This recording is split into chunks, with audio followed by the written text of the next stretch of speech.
Et c'est Axel de Tarlet. Bonjour Axel. Bonjour Pierre. Est-ce la fin du nucléaire pour EDF? Vous posez cette question. La ministre de l'écologie, Elisabeth Borne, demande à EDF de travailler sur un scénario d'électricité 100% renouvelable. Et sans nucléaire, ce qui serait une révolution pour EDF, parce que je peux vous dire que le nucléaire, c'est l'ADN de EDF. Je peux vous assurer que pour avoir rencontré de nombreux patrons d'EDF qui se sont succédés depuis 20 ans, qu'ils ont toujours considéré et traité par le mépris toutes les énergies douces, type solaire ou éolien.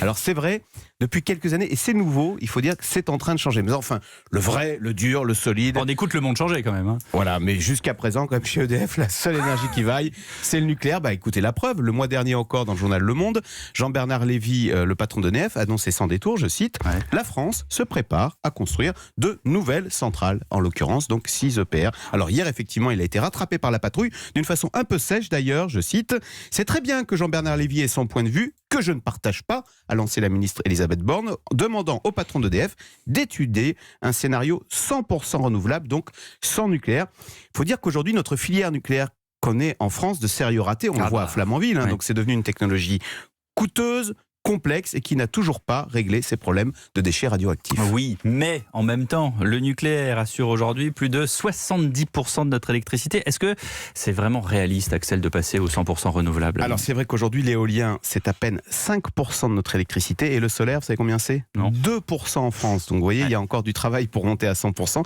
Et puis le problème avec ces énergies douces, c'est qu'il y a l'intermittence. Comment fait-on quand il n'y a pas de vent, quand il n'y a pas de soleil? Parce que nous, on veut de l'électricité tout le temps.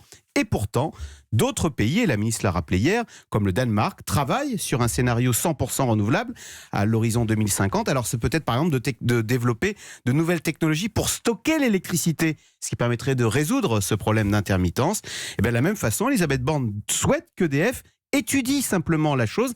Et d'ailleurs, le cabinet de la ministre que j'ai eu hier me rappelle que c'est également dans la loi française de programmation pluriannuelle de l'énergie. Il est stipulé qu'à l'horizon 2050, tous les scénarios doivent être expertisés, y compris le 100% renouvelable, donc sans nucléaire. On verra si EDF s'y lance véritablement. En tous les cas, pour cette entreprise qui a l'atome dans la peau, ce serait une véritable révolution.